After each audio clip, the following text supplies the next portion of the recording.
Wales. We've just been talking to Kerry Ash and Co about farmers, towners and grockles, a new show coming to Fishguard and Milford Haven. But don't just take our word for it, because the Sunday Times Best Places to Live guide also has their fingers in the pie of the different towns that we've got here. And I'm delighted to be joined by Helen Davies from the Sunday Times and also Marc, Councillor for Narberth. Good morning to you both. Good morning. Good morning. Helen, Best Places to Live in Wales. You're editor of this guide. Let us know a bit more about this guide for those who may not know. So our Best Places to Live guide's been going for more than 10 years. And basically, I think we're the most comprehensive and sort of definitive guide. These lists are popular, but let's say ours is the best. But above all, the reason it is that we visit everywhere. So we do look at house prices, crime stats, quality, proximity to green spaces, beautiful architecture, etc. And you can look at the data, but unless you actually visit, you don't really get a sense of the place and a sense of the community spirit. And that's what we did when one of my team went out to Narberth. And it's always a great contender. We always visit, and it's done really well this year as well. Oh, amazing. Like Wales, I'm fortunate. In a previous life, I've travelled all throughout Wales to the different towns as part of a community outreach project. And we're blessed with some beautiful places around the whole of Wales. Narberth scored highly. What came out top? Abergavenny is top in Wales this year. It just sort of picked Narberth just slightly. But the other contenders in the list, we've got Cardigan, so again, west, Conwy in the north.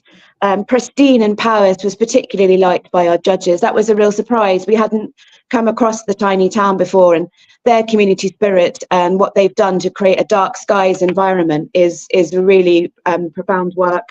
Mumbleton, Swansea, no surprise to anyone, but it's still there. And again, the Vale of Glamorgan. So we didn't just pick Cardiff or Cowbridge, we just went for the whole Vale this time. The whole Vale. And how do you rank these? Is there some form of point scoring matrix? How does it come together? There's no point scoring matrix like that, as I was saying. So what we do is the judges will be out and about. I mean, they're already talking about where they want to go next year, and we haven't even got through the first day of the launch. So they will travel the UK. There's about 5 core judges, and they, for the rest of their jobs and they're sort of journalists, they're traveling anyway. So we're in constant contact, and then we often kind of meet, have a Zoom chat. We'll debate various merits of various places. If somewhere we're not sure about, we might dispatch a second judge to go and, have another look. And sometimes it's just about where it's not all done in the summertime either. So this isn't a sort of jolly in the summer holidays. We might turn up without you knowing on a very wintry December and in the evening. And if the vibe is still good, then you might get in. I love that. It's a very thorough, well thought out piece of work that you're putting together and putting out in the Sunday Times. And going back to Abergavenny, I helped launch a choir there. Wonderful community spirit, as Narberth also has. Marc, I'm going to bring you in here. Part of that community spirit, we had a little face-to-face chat at the Cal Mawr in the Queen's Hall in Narberth a couple of weeks ago. We certainly did, Tom. And, that's just one event that happens right throughout the year in Narberth. And it's not just about the Chamber of Trade organising events. This is really where the community in Narberth gets stuck in, whether it's Civic Week that happens in the summer or whether we're looking at bringing back the Winter Carnival in December. We want to put on a whole range of events in Narberth right throughout the year that not just brings in visitors, but also supports the local community as well. So Narberth is great. I'm going to say that, and most of my colleagues on the council probably look at me thinking, what a wonderful place Narberth is. I wish we could be as good as Narberth, but it is the gateway to Pembrokeshire. It's the first place that many people come to when they come into the county. And it's a real opportunity to kind of step back in time a little bit as well, because, our high street, frankly, is punching above many high streets across the rest of the UK. We have no vacancies on our high street. It is the place that people want to come and set up business. And that's fantastic because we're creating really good local jobs.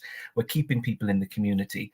And there is this kind of sense sometimes with the various newspaper reports about where's a really good place to live. It tends to feature on the retirees, but I want to make the case for Narberth as a really great place for young people to come and live and work, because we've got a fantastic school in the area, we've got a swimming pool, we've got leisure facilities, and we've got easy access to local beaches and everything else. So Narberth isn't just great to live in Pembrokeshire, it's the best place to live in Wales as far as I'm concerned.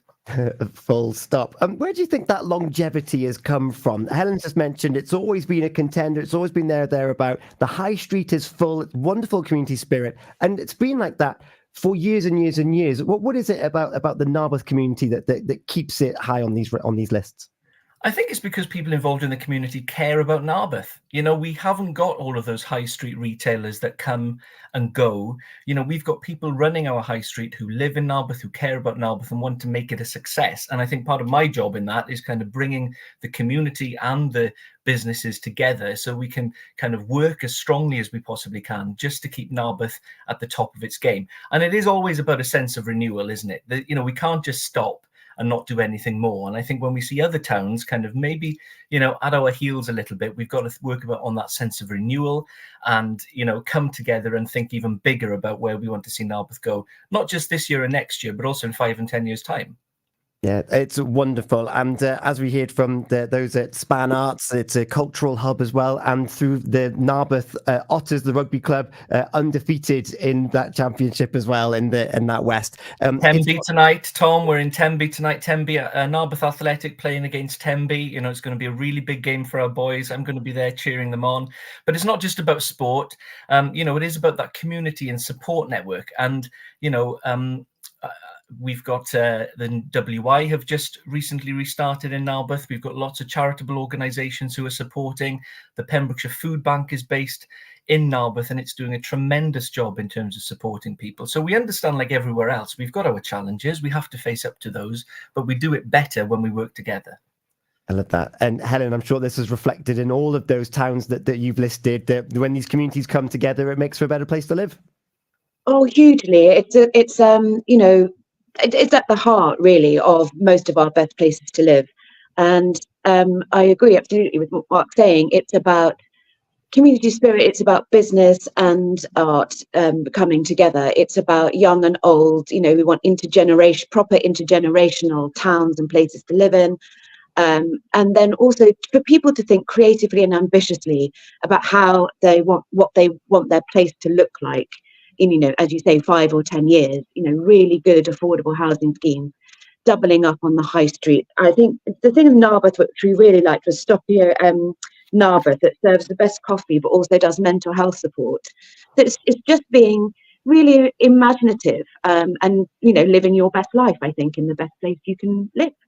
Yeah. Helen, if someone's interested in finding out what's the comparison and where they can get this guide, how can they pick this up? Oh, brilliant. We've got stacks. So if you go to thetimes.co.uk/best places to live, you'll find a huge microsite, you'll find a hub, you'll find all 72 locations across the UK, including our first Scottish national winner, and that's North Berwick. We've got a guide to properties for sale in all our areas. You can scroll 59 of them, decide where you want to go. We've also got a quiz if you can't make your mind up. You can take our quiz and see whether you'll end up in Narberth or not. Well, we will give you a warm welcome, I'm sure, with Marc at the front there being, come on in, embrace Narberth. And if you're listening or watching this on social media, what's your favourite thing about Narberth or any other town here in Pembrokeshire? We would love to hear about it as we can compare against this list on the Times best places to live. To Helen and to Marc, thank you so much for your time here this morning. Well done to all of those finalists that comprised that list, including our neighbours up in Cardigan. They do a lovely breakfast in crust as well, and with Stopio. No, we do better breakfasts in Narberth. Absolutely better breakfast. Helen, the next time you're in town, come let me know. We'll bring you to all the best sites. I know. I'm interested in the WI now starting up as well. We'll be back. We will be back, and we look forward to welcoming you. Thank you so much. It's coming up to 9:30 here at the Gina and Tom Breakfast Show. We're still yet to do our celebrations this morning. We're going to celebrate Narberth for doing really well in this list. Thank you so much for your time this morning.